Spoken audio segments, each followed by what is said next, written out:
Alright, good afternoon. Can you guys see my screen? Yes, sir. Alright. So, the last class we had, we were looking at what are mobile applications, another form of digital media, and we were looking at the various types of mobile applications that we have. Today, we are going to be continuing with factors that affect use of tablet versus mobile applications. So, a question to you guys: is there a difference between a application that is running on a mobile, say for instance a smartphone, versus a tablet? So a mobile device like a phone and a tablet. Yes, go ahead. Software is different in extent. So the software on the tablet won't support all applications that the one on the phone would support. Okay, good. Anybody else?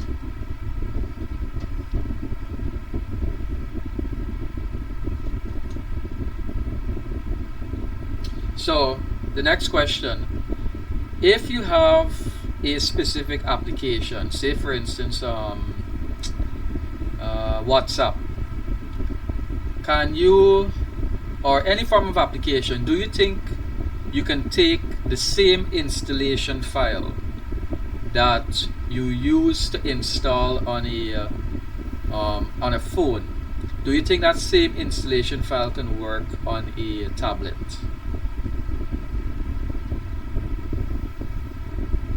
What do you think? Yes, no, why?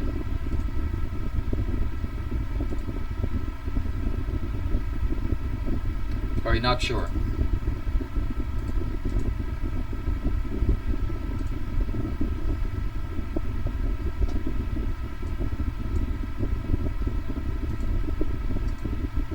Nothing? So the answer to that question, it actually depends upon the factors that you see on page 11 of your study guide. So one of the factor is going to be the operating system. Now, the operating system, that's basically what is running the physical device. So for example, you're gonna have some tablets have Windows OS. Some phones, tablets was going to have Android OS. We have phones are going to have iOS, and then tablets are going to have Apple tablets. So Apple iOS, and this is going to be for a phone. Now we have Apple iPad OS, and this is what Apple uses for their tablets. Among other operating system, you have Fire OS, Harmony OS. Do you guys know of any other operating system?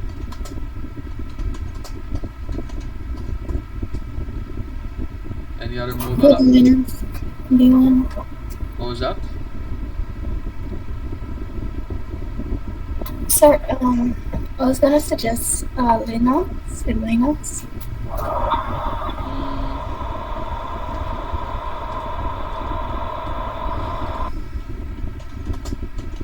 Yeah, Linux has mobile versions. Does Linux have a mobile version? Yeah, I think Linux has mobile versions to their operating system.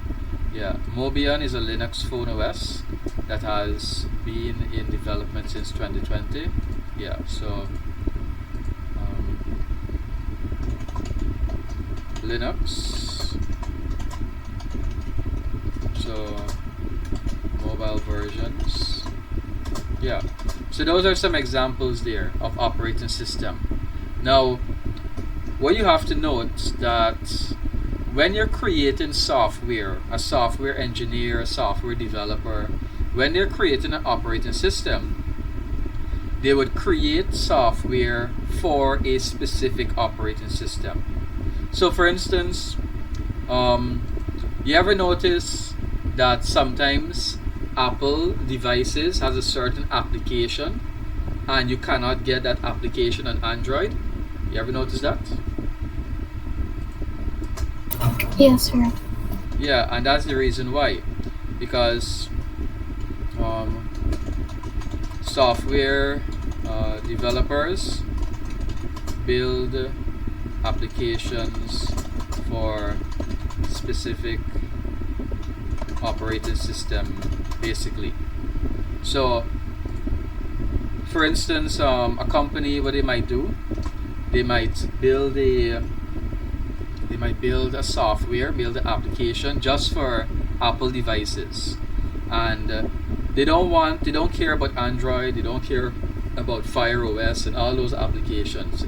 Like for instance, also, you know about the Amazon tablet that has Fire OS on it, and if you've ever used it, you would know that it has a very limited amount of applications. Why? Because the developers have not made applications for that. That's it. Yeah, so the developers have not made applications for that specific operating system. It could be for various reasons. Could be because of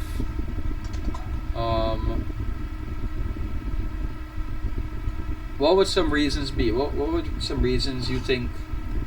Why would a company, a business, not want to build an application for a specific operating system? What do you think?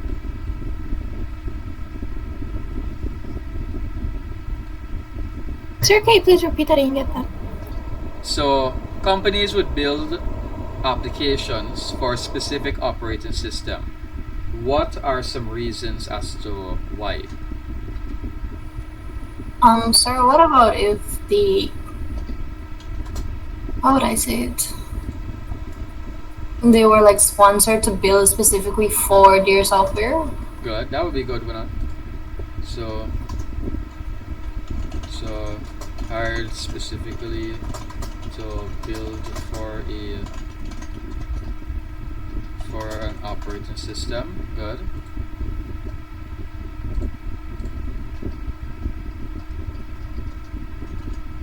How about if that operating system has all the qualities they were looking for to work with the software they're trying to develop? Good.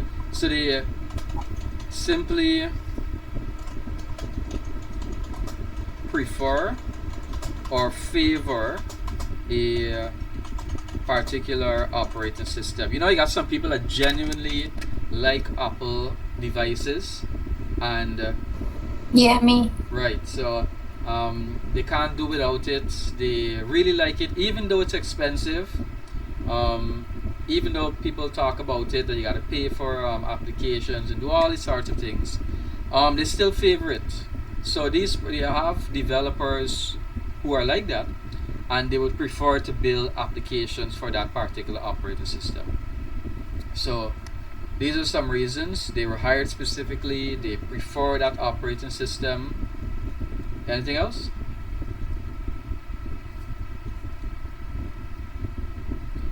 We have limited target audience, and this could be an example of what is happening with the Fire OS. Not much persons are going to be buying this Fire tablet. So they're going to be buying it, yes, but it's going to be mostly persons who are reading, or even children. So they're going to look at it and say that it's not much persons using the device.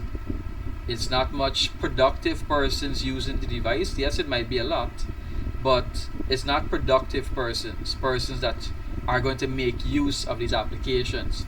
So their target audience is going to be limited in terms of these operating system. so they would not build for it. That could be another reason also. So that is one factor there, the operating system. Now the other factor is going to be screen display size, and this is another feature that when a software developer they're building applications, they actually also build for specific screen sizes. So you ever notice sometime when you run an application on a larger screen, it doesn't fit properly? You ever notice that? Yeah, and it does be annoying. And you see some black bars, right, to fill up that particular area. Yeah. So software developers build applications for specific screen sizes. So say for instance, if you've used Instagram, all of you use Instagram, right? Or TikTok and so on. So what you would notice is that the application is always in a portrait layout. I actually never tried it, but let me try it now. If you can actually make Instagram landscape, what would happen? Yeah, it doesn't go landscape. Let me try TikTok. So you guys can try it out. Both Instagram and TikTok, you cannot turn them landscape. Let me see if Facebook is like that. No, Facebook you can turn landscape. WhatsApp you can turn landscape. What else? What else doesn't turn landscape? Snapchat doesn't turn landscape.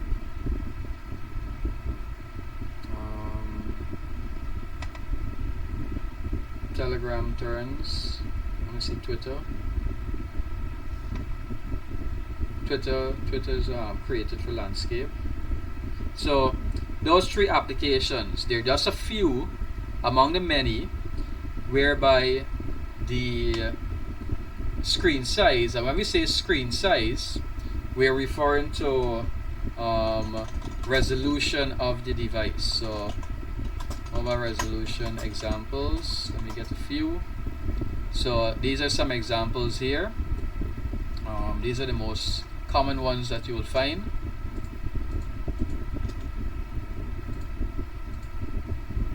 So common mobile screen resolutions include 440 by 100 pixel, 800 pixel, 640 by 1136, 720 by 1280, 750 by 1334, 1080 by 1920, 1440 by 2560.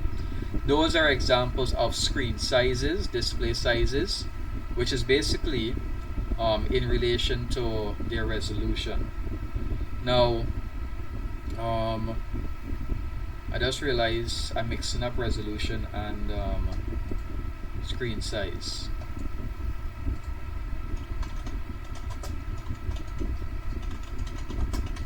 Common display sizes. Mobile display sizes.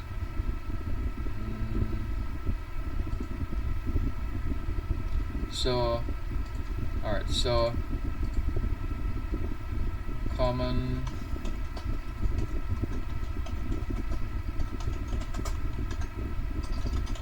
display sizes range from roughly 4 inches to what would be considered I would say like about 14 inches, because that's going to be tablets. 14 inch and 16 inch, let me put 16, roughly there. It can go further. It all depends on the range. Common display sizes range roughly between 4 inches to 16 inches. So your phone would have somewhere between 5 inches, 5 point something inches, 6 point something inches display size.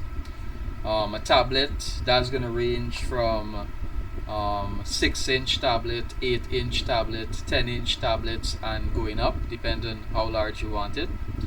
And the software developers, they would build specifically for these screen sizes also. So they would know that they're building for maybe a 6-inch display, and what usually happens is that display size sometimes, not all the times, usually correspond to a specific resolution. So there's only so much pixels you can actually pack into a certain size. And so like for instance, a 4-inch display might not get such a high resolution as 1440 by 2560. The highest I would say might be like a 1080, but it could be 1440, but that would be very rare. So they would build for specific sizes, they would build for specific resolution. So when you try to install that particular application or run that application on a device that does not support that screen size or resolution, it's basically, it will work, but just that it won't be displayed properly. You're going to be seeing some black bars basically on the sides as it tries to fill up that space on your display. Any questions so far?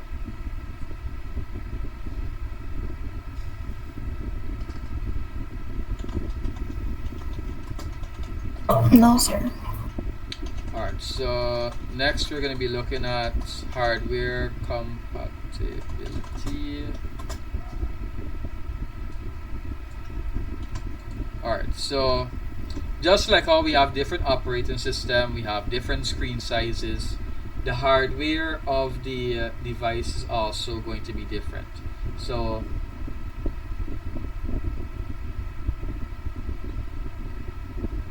it's gonna have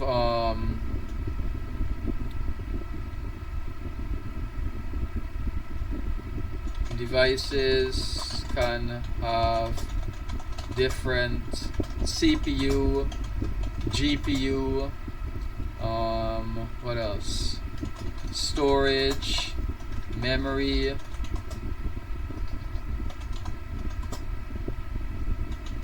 input and output devices, etc. So it can have various hardware on that device. And now when you are building a software, building an application, you actually have to build it for a specific CPU architecture also. And you have to ensure it supports that GPU, supports the various other hardware components that it has. Ensure that it can work with the storage, the type of storage that it's using, the type of memory, the type of input and output devices. All of that can cause an issue when you are working with applications. So that's another reason why certain applications might not work on certain devices, because the application does not support that particular hardware. So it's just like if it's just like a computer. Sometimes your computer might not support a particular hardware when you try to connect it, or it doesn't even allow you to connect it, so it will not work. So these here are the 3 factors. There could be more, but these are the 3 main factors that we'll be looking at. The operating system, display size, and various hardware can affect the difference between applications. It will affect the difference between application, because when you're making an application, you build for these 3 components here. You build for these 3 factors. You build for a particular operating system, build for a particular screen size, and you build for a particular hardware. Any questions so far?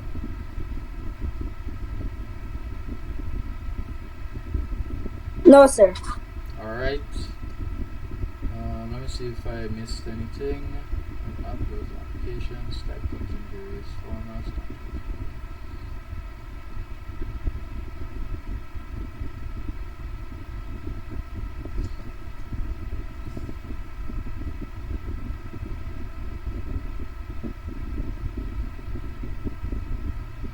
Good. So, in a nutshell,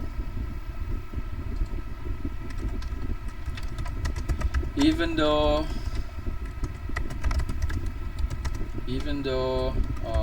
various devices can have the same application, for instance, they can have the same WhatsApp application, they can have the same Instagram application, they can have the same Facebook, YouTube application.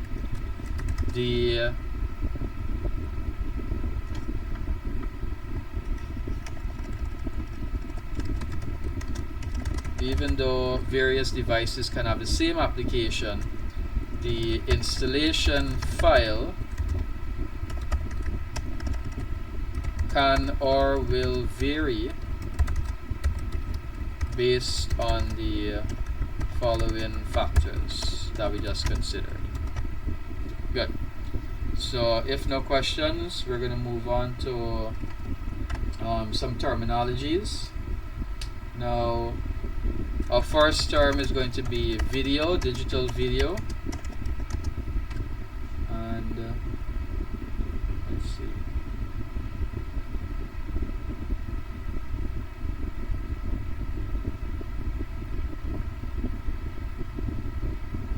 So it says there that a type of digital recording system that by using a digital video signal rather than analog video signal, sound and video data is being captured and stored as one.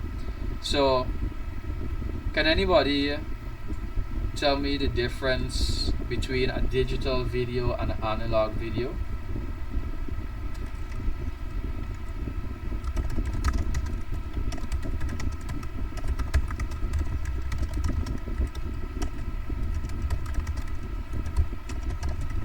Can you differentiate between the two?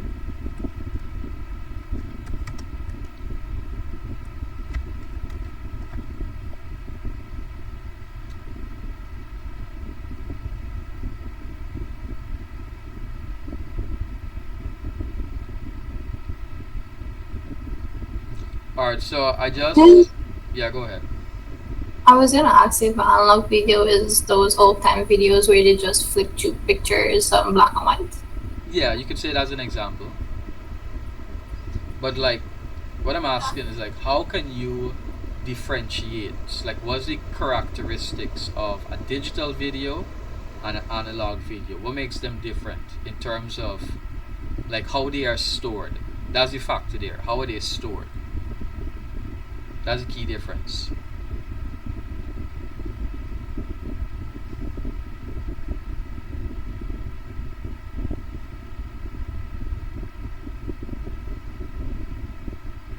Alright, so when we say that a digital video is sound and video data stored in a digital format, what do we mean by that?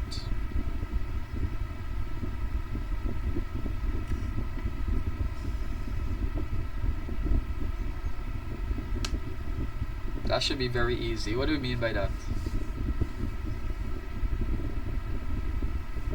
If something is stored in a digital format,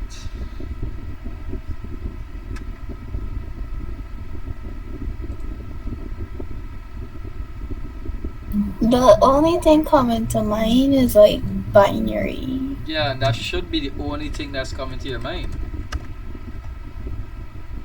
So, whenever we say we are doing anything in a digital format, it means we are working with binary. So if we say that digital video is sound and video data stored in a digital format, we mean that it is stored in binary. That's what we mean there. Now, compared to analog video, that's going to be basically any form of storage that is not in a binary format. So analog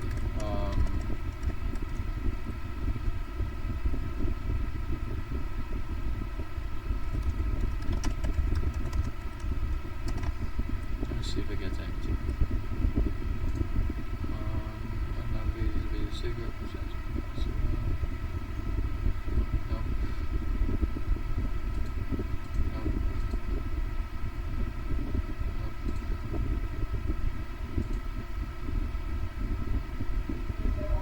Right, so analog signals have continuous electrical signals, while digital signals are non-continuous, but that's not exactly what I'm looking for.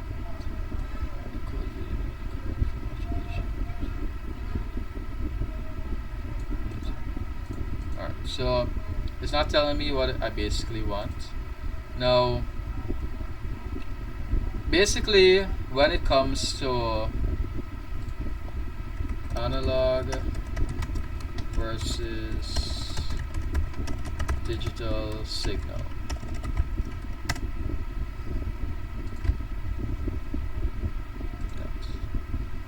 so let's look at this here.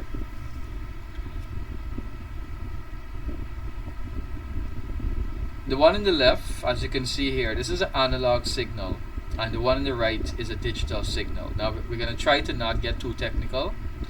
Now, basically, when it comes to a digital signal, it's going to be a bit more square compared to an analog signal, which is going to have more curves. So, as you can see in these examples here, analog signal is going to have curves, whereas a digital signal is going to have squares. Now, the squares in the digital signal can represent 1 and 0.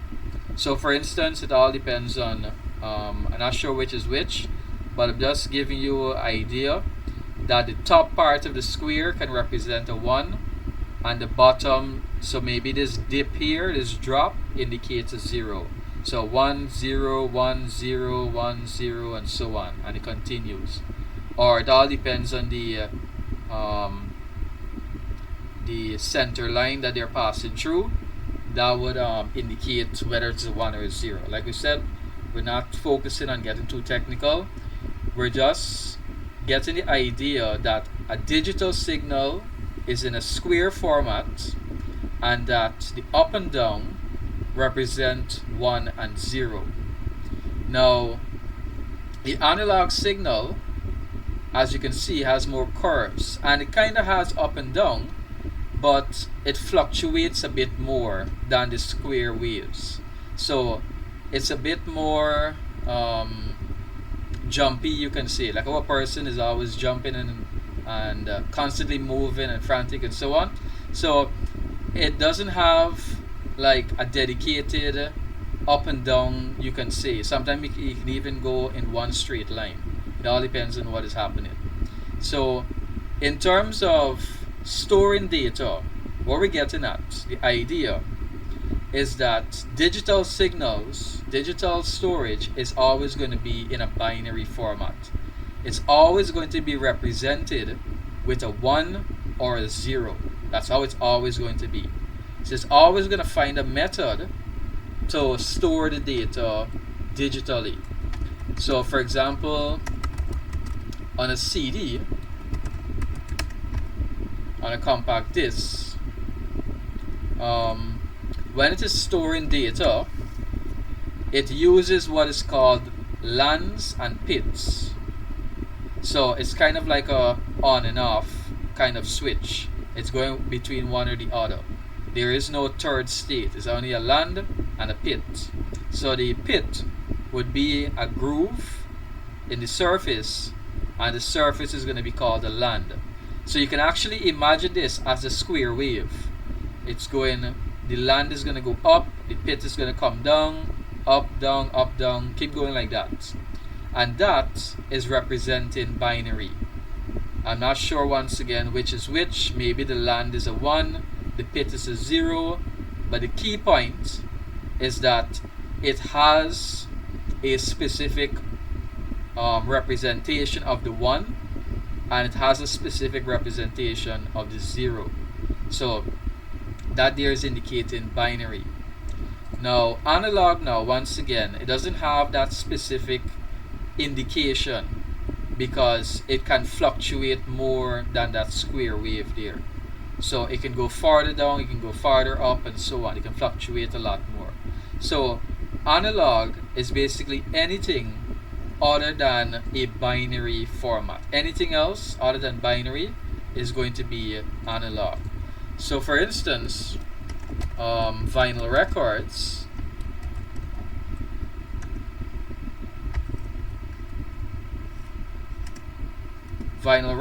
would use a groove to represent their data. And if you notice, the grooves that they are using, so this is how a vinyl record works. It passes that needle over various grooves, and if you notice, the grooves are not digital. They're not in a square wave format, as you can see. You can clearly see that the up and down has more variation. Some goes very high, extremely high. Some goes low, some go not so low. So there's more variation in the up and down. There's more fluctuation. So this here is not representing binary because it's more fluctuation with it. Technically it could, because we can clearly see that up and down motion, but it's more fluctuating. So anything that does not basically store in a binary format, we consider that a analog kind of storage, analog kind of media, and so on. Think you guys clear on that?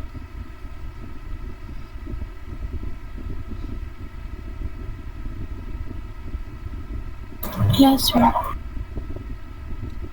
Any questions? Junai, following? Yes, sir. Alright.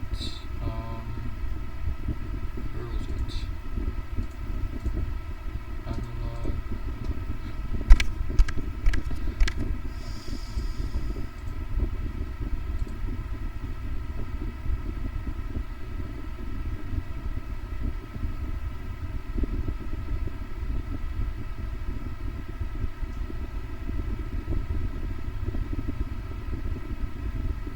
Alright, so let's not focus too much time on that. Good. So the next term we're going to look at is digital video capture. Now, when you hear this word capture, I'm pretty sure you've heard it. You might have even used it. When you hear this word capture, like for instance right now, digital video capture, what do you think that means in terms of digital media?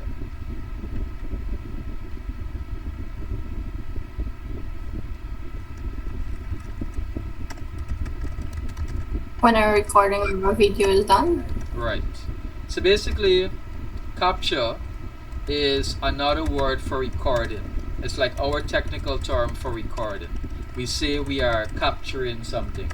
So it can even work for taking photos. We say we are capturing the background, capturing the person, and so on. So whenever you use the word capture in digital media, we're basically referring to recording something. And it can also be used, like say for instance, you're capturing data. Like if you're trying to record data. Like if you're doing a survey, you can say you're capturing the data also. The person that is completing the survey, they're entering their information in that survey. There you are capturing that person's data there also. So basically refers to the shooting of video footage, taking short recordings by the use of a camera. Good. Now digital video editing. So it's basically referring to the use of technology and software to modify, trim, delete, and add special effects, sound, video effects in the pre-production and production process of video. So it's not only limited to that, these terms here: modify, trim, delete, add special effects, video effects, and so on. We have other terms that we can use, but basically editing is some form of modification, some form of change or addition to content. So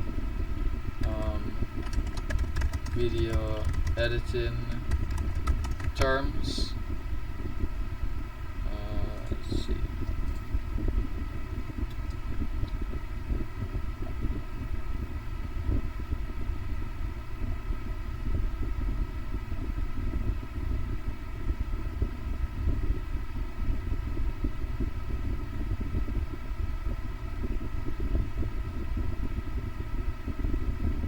Yeah, so it has a few here that we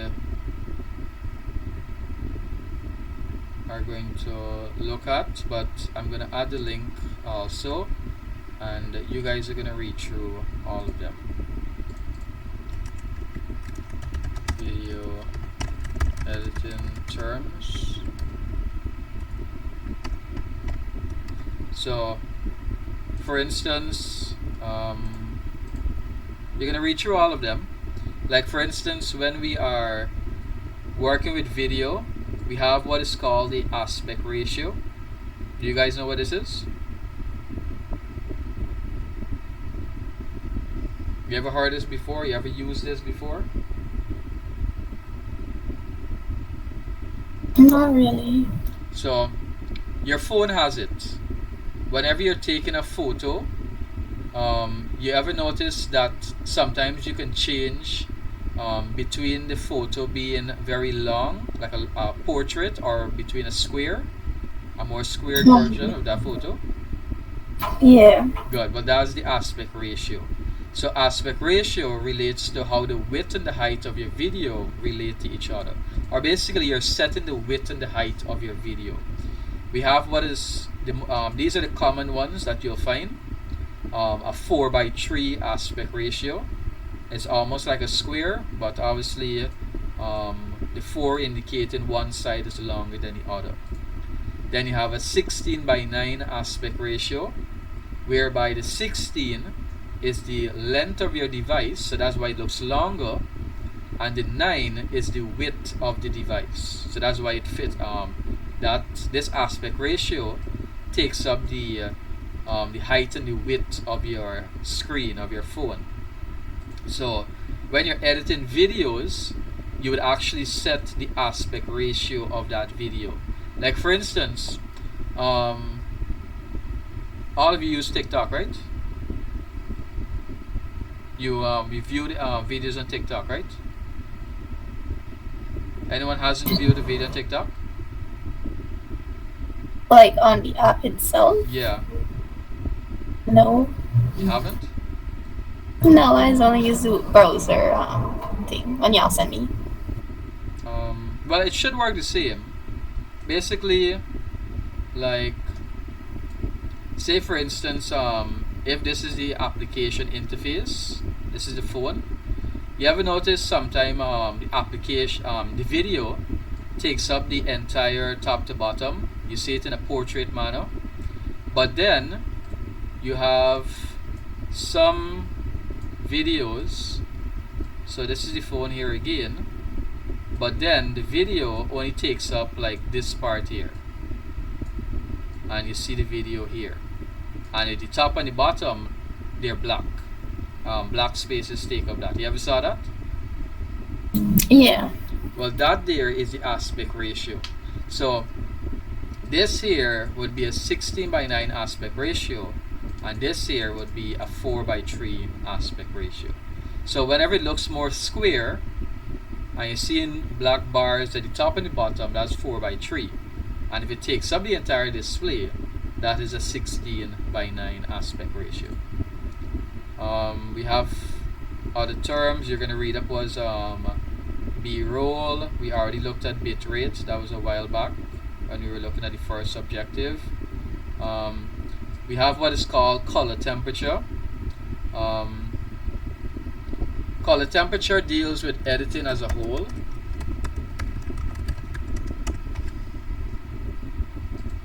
When we're editing, this is for pictures, videos, anything that we're editing.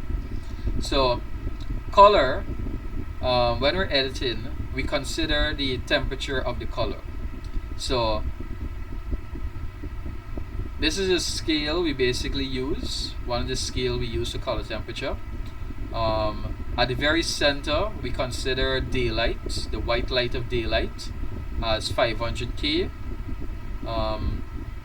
And as you go more to the right of that scale, we get what is called cold colors. Those colors get more blue, so we call them cold colors. But to the left of the scale, we get what is called warm colors, because they get more yellow and then orange and red and so on. So this is also on your phone. When you if you ever check any form of editing app also on your phone, you're gonna find that there's an option to change, make the image more blue, and then there's an option to make it more yellow. That there is the color temperature that you're changing for the image.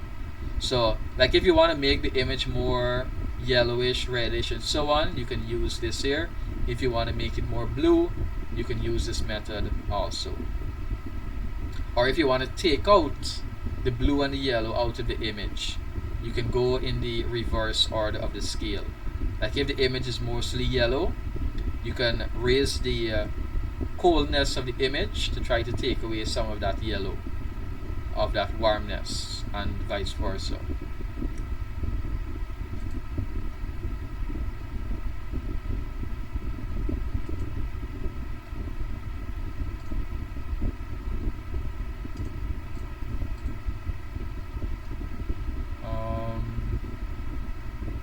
We looked at compression, crop factor.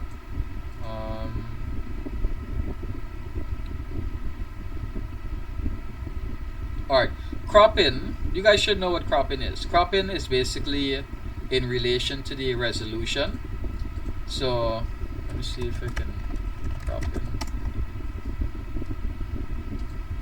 If I can get a visual example. Yeah, so cropping is where you take a smaller version of the image out of the larger portion of that image. So like say for instance in this example here, you took an image and it got a set of background, the person is in the center and the person looks very small, but you want the person to be the main focus. So you can crop the person, basically crop out the person, or crop into the person, as you would say, basically indicating what area of the image you want to keep and which part you want to subtract.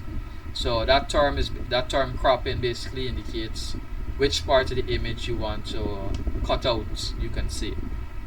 Now when you do that, you also are working with you can do a free crop, whereby you can set the width and the length, or you can do aspect ratio cropping, whereby you can say that the aspect ratio, keep it at a 4:3 aspect ratio, and if you notice, if you ever crop in, if you try that editing and crop in, it would keep that aspect ratio. So it would keep that 4:3 aspect ratio when you're cropping in. Or if you set the aspect ratio to 16:9 and you crop in, it would crop into that 16:9 aspect ratio. But we have also what is called freeform cropping, whereby you can set the width and the length to whatever you want. But with that now, it can give you different resolutions. And the reason why we don't use freeform cropping often is because displays are built for a specific aspect ratio. For instance, your phone is going to have an aspect ratio of 16:9. Your computer is going to have an aspect ratio of 16:9. That is why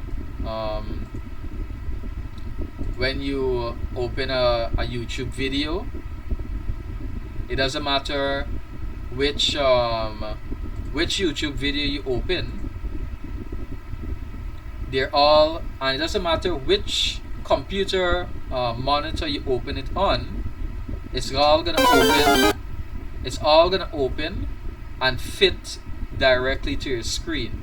And the reason for that is because your screen is a 16:9 aspect ratio, and the video was created for a 16:9 aspect ratio. It was created as 16:9. So it would fit the screen directly.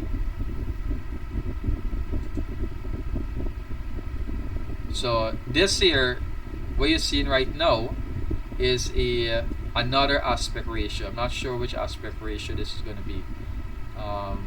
Maybe a more 16 by, it's smaller, so 16:5, 16:4, something like that. So it's not really fit into the screen, but this is the purpose, so that stretch it across. So when you're cropping images now, like when you're cutting out certain parts of images, it's better to keep the aspect ratio, because you want whatever you crop to fit on the display of that screen. An example of this here that I'm talking about is Instagram. If you upload images to Instagram supports both aspect ratio, 4:3 and 16:9. Now, if you upload an image of any other aspect ratio, it's going to cut out the part that doesn't match the aspect ratio, and it's going to crop in to the aspect ratio of 4:3 or 16:9. So platforms do that. When you do not have an image that matches their aspect ratio, it crops into that image to take up that aspect ratio. You guys ever notice that? Or you don't upload to Instagram?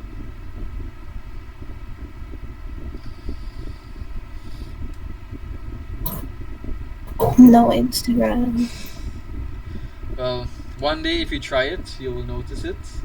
That if you, but that's why when you're taking out photos, your phone is already set to default aspect ratio, 16:9 or 4:3. So when you do upload, you can basically set it to that aspect ratio. You tell the application that you're uploading a 4:3 or 16:9, and it would accept that and fit it appropriately. So that there's another terminology, cropping, and once again you crop based on your aspect ratio. What else? Resolution, we already know what's resolution. Third, white balance. This is another one here when it comes to editing. So white balance also somewhat relates to the color temperature also. So we have different shades of white basically, or different shades of color. We have daylight white, we have a shade, cloudy, flash. There's certain variations in the color. So Notice this one here. So the same color temperature scale. This one, I noticed some of them have it mixed up. Some have the lower as cold, the higher as warm, and some has the lower as warm and the higher as cold. They have it mixed up. But the idea is to the main idea is that one side is more cold. So if you notice, this one's a bit more blue, and the other side of the spectrum gets more warmer color, so more yellow, reddish kind of color. The white balance is somewhat similar to the color temperature also.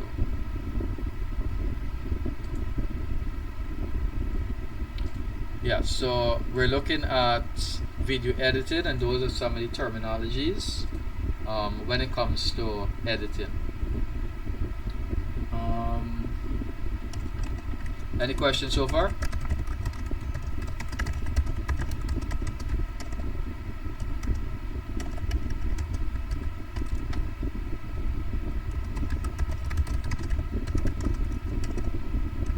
So the other term, production, digital video production, this is basically creating the finalized video that can be shared and used publicly or even privately. So basically creating the finalized video. So if you notice here, we have a step when it comes to our content creation called pre-production. So production is basically when we are finalizing and not necessarily finalizing, but basically at the stage when we are doing our edits and our modifications and so on. And pre-production is going to be like preparing those content that we need for production. So it's different stages when it comes to editing. So production is when you're going to be finalizing that video, the production stage. And here we are going to produce our video file formats.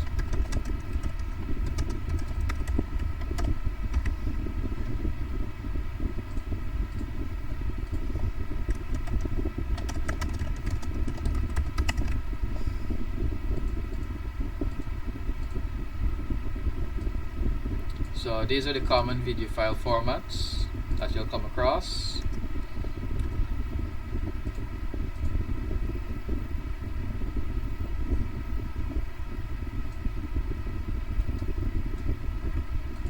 So we have MOV, WMV, AVI, AVC, HD, FLV, FA, F4V, SWF, MKV, WEBM, HTML5. Those are examples of video format. Now, the question now is, why do we have so many different video format? Can be the same as why we have so many images format, why we have so many audio format, and so on. The reason for that is because some would have more quality than the other. So some would have more resolution, more color, more information, more detail, while some are going to be lower quality, but we want the lower quality simply because we want to take up lesser storage. Then there are some that work better based on where you are viewing the video. Like for instance, we are familiar with using MP4. We're familiar with using MP4 as our video format. But say for instance on a website, MP4 has a lot of detail, has a lot of information. It's much more higher quality. But remember, on a website takes longer to load depending on how much information that website contains. So notice how long this page takes to load, because I have to download all of that information from the website. So the more information a website has, the longer the website takes to load. So if you store a high quality MP4 or another high quality video on a website, it can take up it can take time to load that particular website's page. So basically reduce that wait time or speed up the load time of that website. They would have created formats of video that are basically they might be in lower quality, yes, but they work much faster on the internet by basically streaming faster. So they might be of lower quality, but they might taking up lesser storage, they're lesser file size, so they are capable of being streamed faster. So those examples are going to be FLV, which is flash video, and then you have WebM. So that might be a web version of a video, and more recently we got HTML5. Well, not recently, like a couple years ago we got HTML5, whereby that allows you to play videos much faster while you're browsing on a website. So that's just some reason as to why we have so many different file formats. Now, as I mentioned,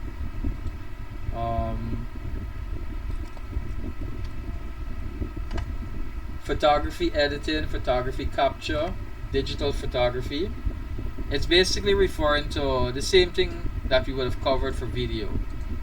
If we say digital photo capture, photography capture, we are referring to recording an image using a camera digitally. Editing basically refers to the same thing. We are using various techniques, software and hardware, to edit that, make changes, manipulation to that photo. And a digital photo is basically any photo stored in a digital format.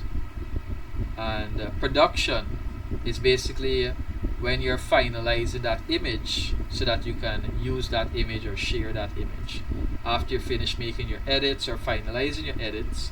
So production could even be printing an image, because maybe you're finalizing that, you're creating an image as a poster, so you print that image as a part of production, and then you put that poster wherever it has to go. So those terminologies can be used interchangeable. Different digital photo capture, editing, and production. Are you guys clear on that?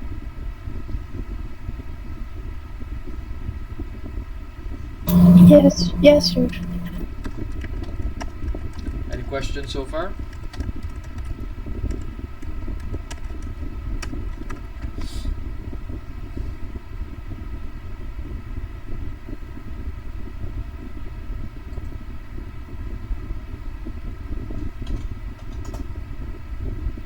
Alright, so next we're going to move on to ebook. How would you guys describe an ebook?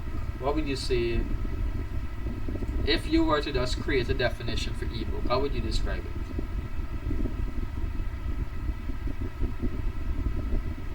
It's like a digital, instead of like having a physical book, it's like stored digitally, Right. kind of like, Yeah. like PDF, those things. Right. That's exactly it. So a ebook is basically a physical book. Unlike a physical book, what is happening, man? Unlike a physical book, it's going to be what?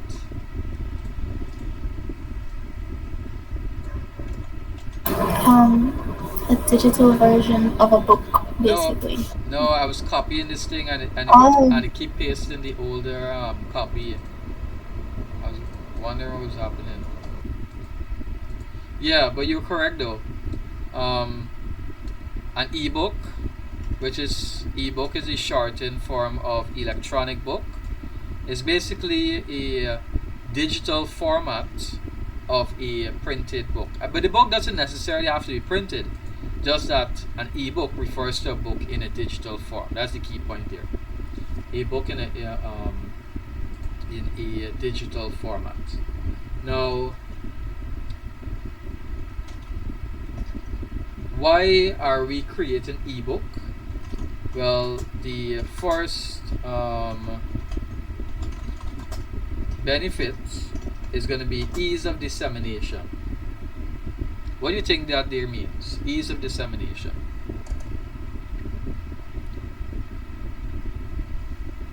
Like it can be distributed easily than a regular book, you know, like the accessibility of it. Yeah.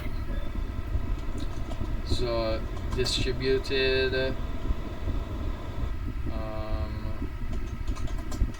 much easier. So more persons can access the book. So yeah, dissemination, ease of dissemination is basically that we can easily share the book compared to a physical book. So for instance, how can we share a ebook? It can be well uploaded to certain sites where you can just, you know, go search for it and download it. So can be easily posted on a website, shared via social media, downloaded from an app, etc. There's so many various ways that we can disseminate an ebook, and that we can share an ebook, that we can distribute an ebook, and that's what gives us its advantage. Now, the next advantage is that it's cheaper. How is it cheaper?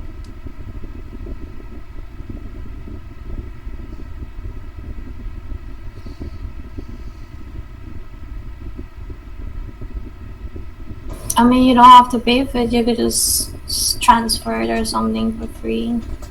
Good. As long as somebody already has a copy or they already paid for it. Good. So some ebooks are free. Good. That's one. What else? You don't have to like get resources like paper and ink to print out the book. You could just type it up on a Word or something.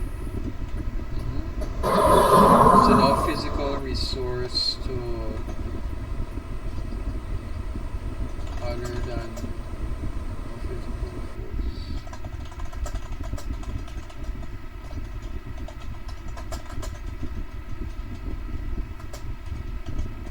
Good. So you don't need any physical resource other than technology to create that book. What else? What else are we cutting down on?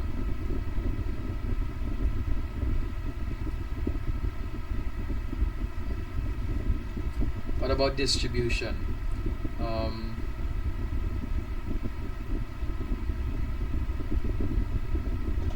Do not have to pay to ship and deliver books. So, like how if we wanted a book to get to another country, we know that using an ebook would be much faster, much cheaper, because for that book to get there, you'd have to package it, you'd have to ship it, and then you have to pay for all that shipping and so on. So all of that we're cutting down, and even more. So sometimes you don't have to purchase. Alright, so we already looked at that. Sometimes you don't have to purchase or print. So do not purchase or print. Greater control over distributed content. What do you think is meant by that? Greater control over distributed content.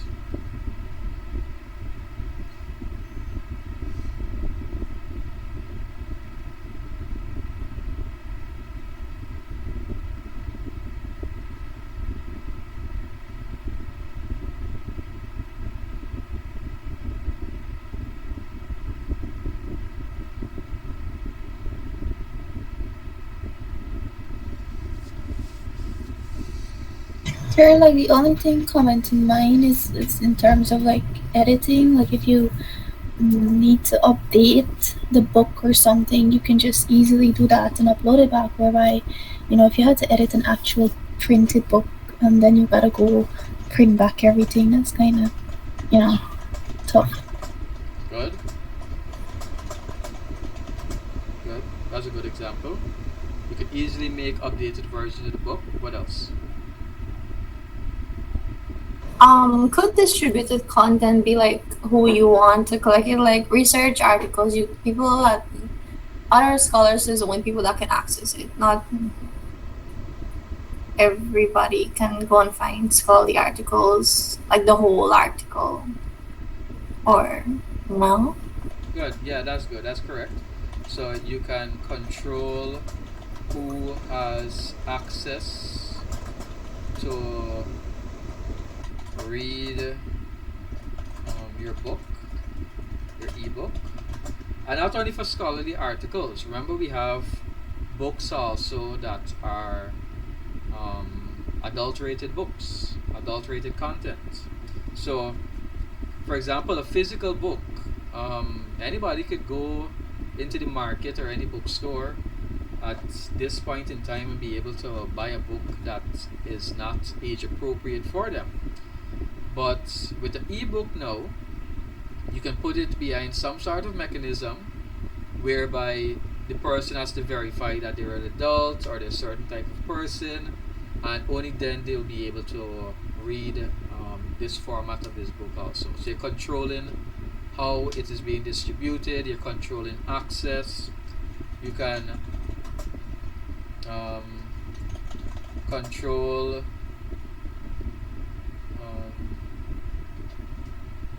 well, that basically goes back here. You can control who has access to read your book, whether a person of a certain age, occupation, country, etc. So you can control that. Maybe only, like for instance, China has a lot of control over what happens in their country. They don't like content coming in, they don't like content going out, and those kind of things. So they can control that. Look, only people of my country should be able to access this ebook, and nobody else in the world should be able to access it. So ebook facilitates all of these factors here and more. Now, how do we create an ebook? Well, the study guide has a few options there. Ebook production software.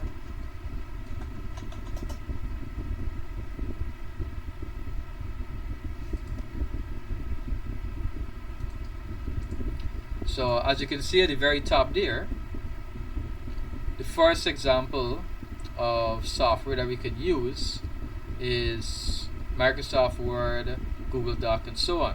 So ebook is basically what we've already actually created ebooks.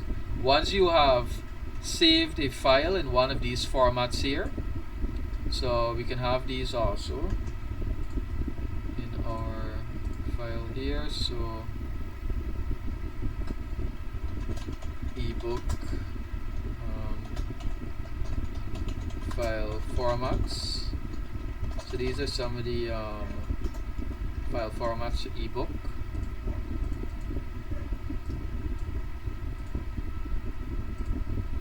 And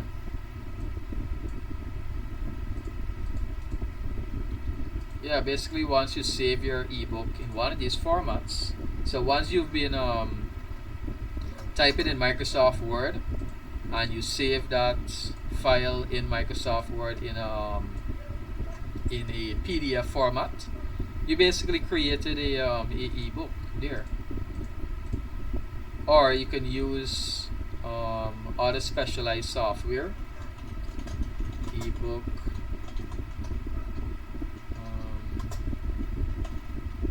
production software.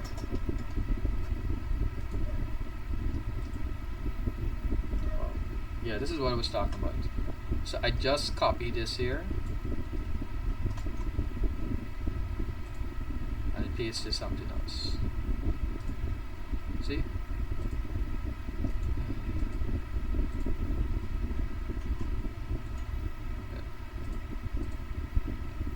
So these are some of the production software that we can make use of. Simple Microsoft Word and Google Doc we can use. Save it as a PDF, or we have specialized software, Pages, Draft to Digital, Vellum, Atticus, Kindle Create, Calibrate, whatever those are. We also have Azine. Those are software that we can use for producing ebook. Now, any questions so far? No, sir. Now, where can we host our ebooks? So, ebook platforms that we can make use of. Where can we host our ebook after you would have created it?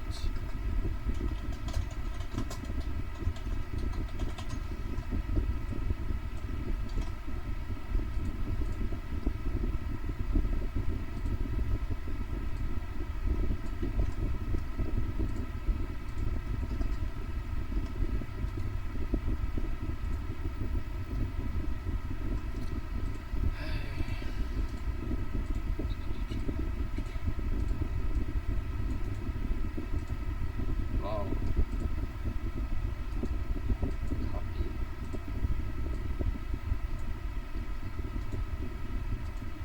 Wow. You guys seeing this, right?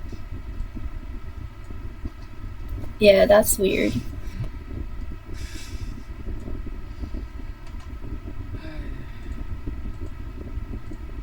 Could be something with the options.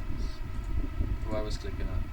Yeah, so we have Kitaboo, one of the best ebook hosting platform. We have Amazon Kindle Direct Publishing, Amazon KDP, Apple iBook Store, Smashwords, Barnes and Noble Press, Kobo Writing Life, Draft to Digital, Lulu, and so on. So those are platforms, like basically how you can go to the App Store, the Play Store, and download applications.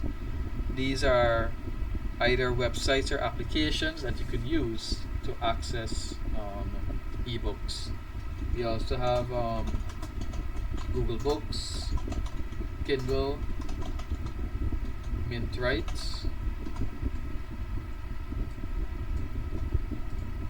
So, would you say the Kindle tablet itself would be considered a platform that you can access books?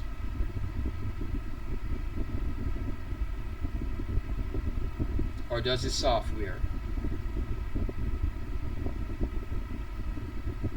that Wait. Go to back. So remember the Kindle tablet? It's built Yeah. specifically for hosting ebooks or reading ebooks. But remember, you're also accessing these ebooks through a store basically. You have to go on a particular store. So that's going to be this Amazon KDP store. So that is actually the platform that's hosting all the books. But would you consider the Kindle software, the Kindle tablet itself, as that platform where you can access those books? Or just the software?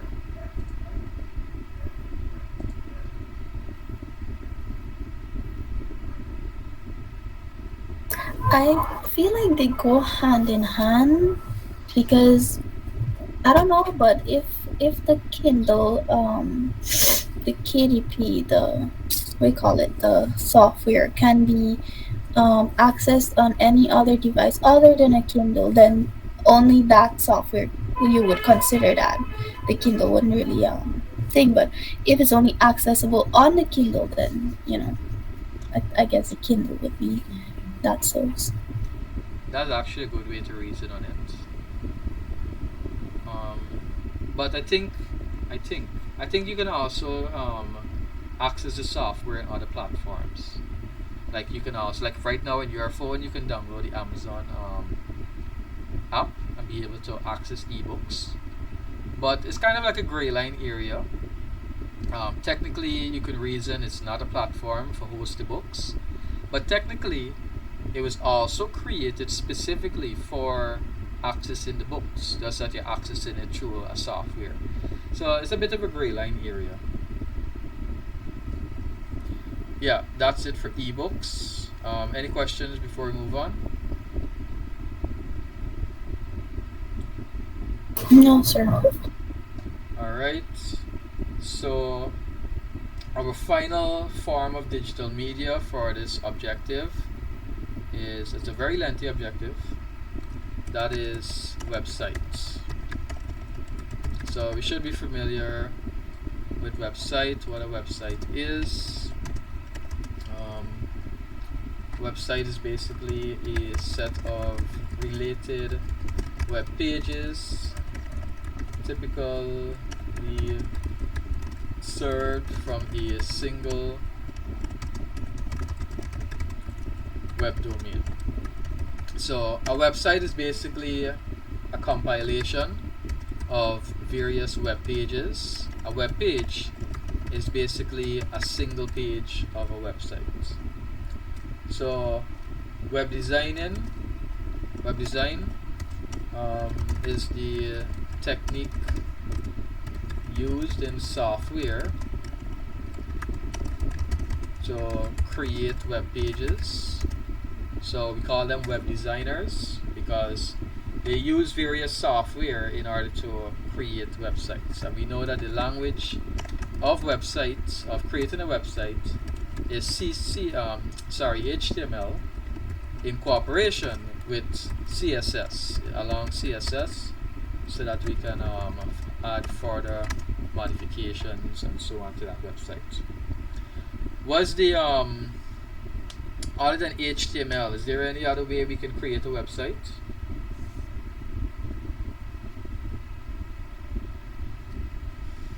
Any other way we can design a website?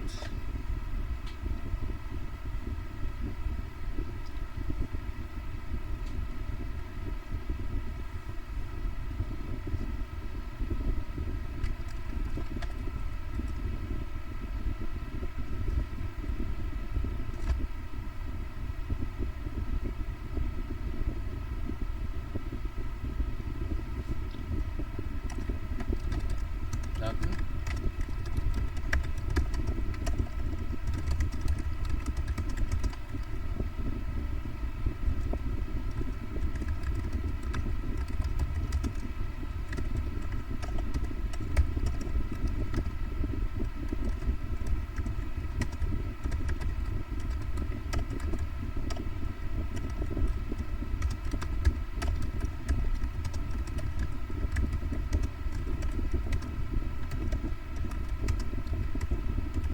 So we can also use software to develop a website. Software such as Dreamweaver. I think Dreamweaver incorporates HTML, but more focusing on what are called website builders. Basically, a website specifically created for building other websites.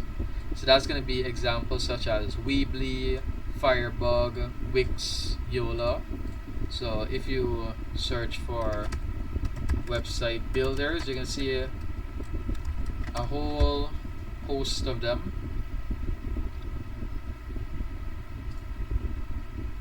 Best website builders. You have Weebly, GoDaddy, One-and-One, Squarespace, HostGator, Wix, Shopify. Those are the popular examples of website builders, software that we can use, or websites that we can basically use to create software.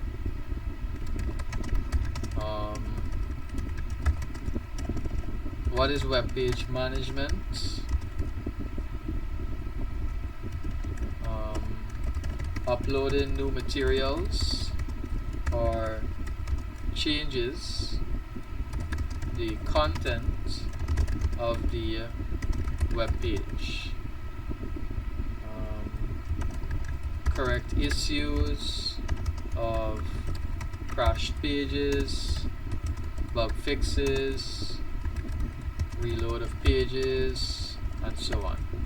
So maintaining a website deals with not only fixing issues of the website, like for instance, if a person clicks on a link and the link does not work, what do we call that? When we click on a link and the link does not work, what is the terminology for that?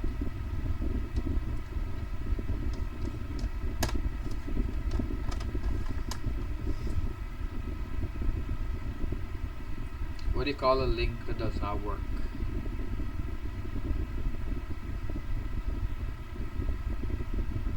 Words. Words. You call it a broken link. A link that does not work, a hyperlink that does not work, you call it a broken link. So issues with a website, such as broken links, like if you click on something, a page does not work, it doesn't download the file, or a video is not playing. Not only issues of your website, not only bugs and issues of the website. Maintenance also refers to updating the content of your website. You ever go to a website and the information on the website hasn't changed in years? Or you never noticed? Yeah. And what do you think has caused that?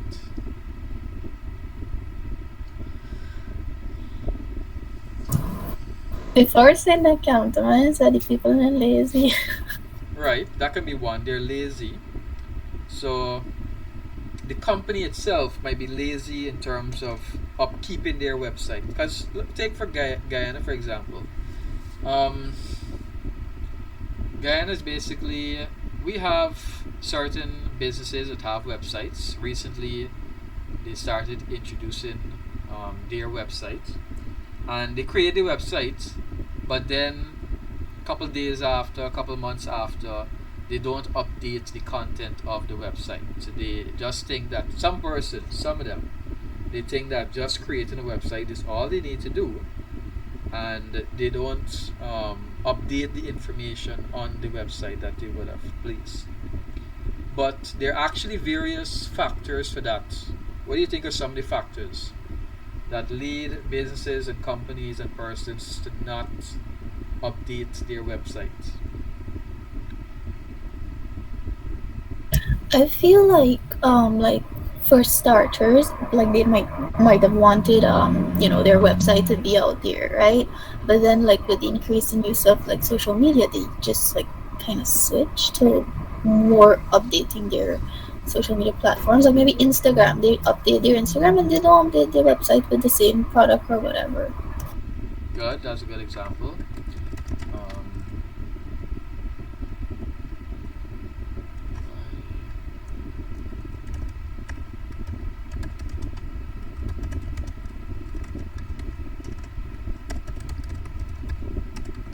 so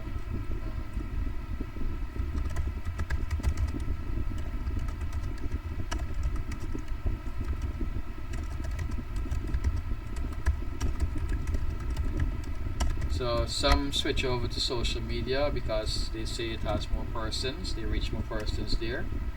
What other reasons do we have?